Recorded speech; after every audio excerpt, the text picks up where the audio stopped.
In the previous video, we saw defining and using functions without parameters. In this video, we will take a look at functions with parameters. Functions with parameters accept input data. These inputs are often called arguments, and they allow for flexibility and customization. Just like without parameters, a function with parameters is used for code reusability. They can be reused with different input values to perform similar tasks on different data under varying conditions. Parameter order is important. Parameters must be passed in the correct order defined by the function itself. And if there's a parameter order, this means we can have multiple input parameters. Each parameter is separated by a comma.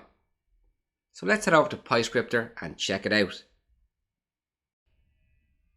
Okay, I am in PyScripter here and I'm going to open up a new script and I'll delete the default code. I'm going to zoom in so we can see this text a bit better. I want to start by defining a function which we know we use the def keyword. We then have our name. I'm going to call this function add item to list. And then we use our parentheses and our colon. Now instead of leaving the parentheses empty, I'm going to put in two parameters, my list and new item. So this function would accept two parameters. We want a list and we want a new item to add to the list. Now if the new item is already in the list, well then we will simply print and we'll use our string formatting to print with curly braces the new item variable is already in the list. Otherwise we will use else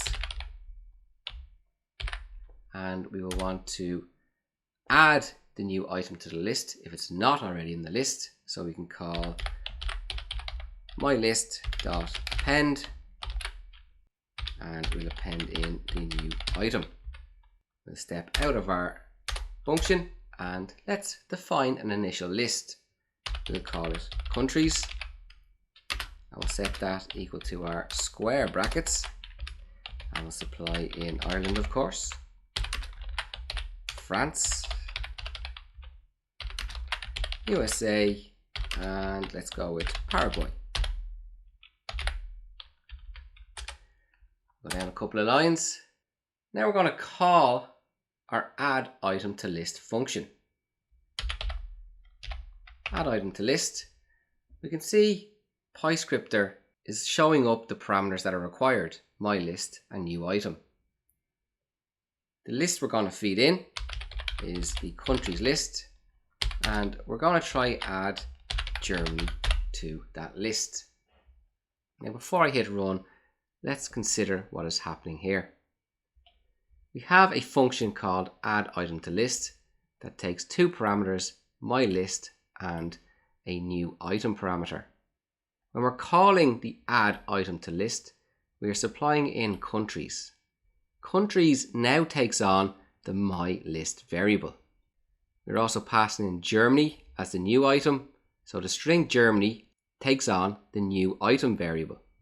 We're then saying if Germany is in countries, print that it's already in the list.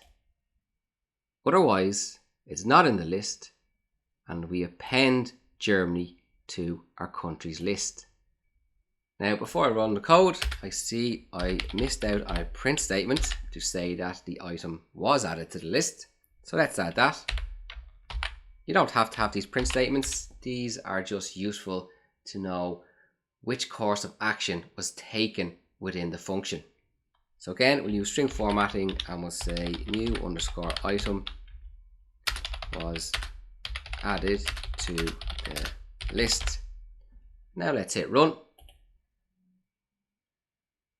And we can see that Germany was added to the list. This time around, let's just add a print function and we'll print countries to screen. Run again. And we can see that Germany was indeed added to the list. Let's continue the script and we'll call the function again. Once more, we'll supply in countries as the mylist parameter. And this time we will use USA. Now USA already exists in the list. We'll then print the countries list again. We'll run. And we can see that Germany was added to the list, but USA is already in the list, so it was not re-added to the end of our list. And I know what you're saying, oh, why don't I just use sets so they're all unique? That's not what I'm trying to show you. You're here to learn about functions. Let's create another list called more countries. I'll set this to equal Chile, Sweden, Tonga, Ireland, Germany, and Belize. Let's spread this over a couple of lines so we can see everything clearly.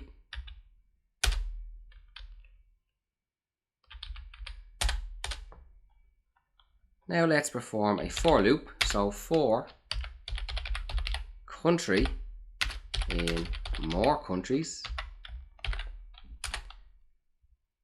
and within our for loop we're going to call our function. We once more supply in our countries list, and the new item will be the country from the more countries list. So for each country in our more countries list, we're going to call the add item to list and supply in our countries list, which was Ireland, France, USA, and Paraguay. And we're going to attempt to add each country from our more countries list to our countries list. On each iteration of our for loop, we are calling our add item to list function. Countries takes on the mylist variable, and the country name from our more countries takes on the new item variable. If it's already in the list, it'll be printed, it's already in the list. And if it's not in the list, it'll be appended, and we will see a print to screen that the item was added to the list. When we're finished with our for loop, we will print the countries to screen. So let's think what's going to happen here. First, we're adding Germany, then we're attempting to add USA, and we're attempting to add each country from our more countries list. We'll run. So we can see Germany was added to the list. We can see it was. USA was already in the list. You can see it was there. Chile was added to the list. Sweden was added to the list. Tonga was added to the list. Ireland and Germany were already in the list, and Belize was added to the list. And we can see our updated list right here. Now let's take a look at reusability with different data. Let's create another list with such an original name, and we'll set this equal to our square brackets. We'll put in the text hello. We'll put in an integer 769, a float 53.75, and a tuple of just 1 and 2.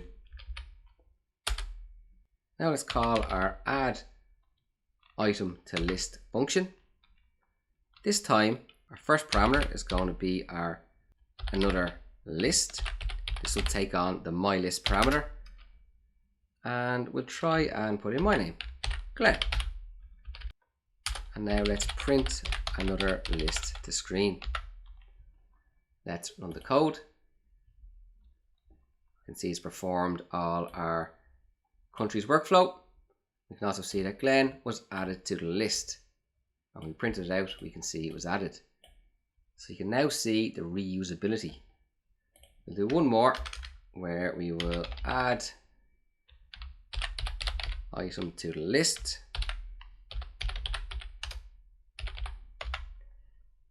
Again, add in another list, and this time we'll try put in 769, and we will reprint another list. Click run. And we can see the workflow when we are working with another list. Glenn was added, but 769 was already in the list. In this video, we got a sense for functions with parameters, how we can use input data, which our parameters accept, and when called allows for flexibility and customization on the data provided.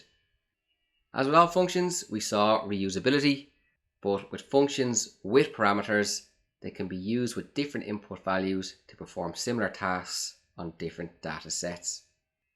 Although we didn't see that parameter order is important, you are going to check that out in the Try It For Yourself section underneath this video. And of course, we saw that it could accept multiple parameters.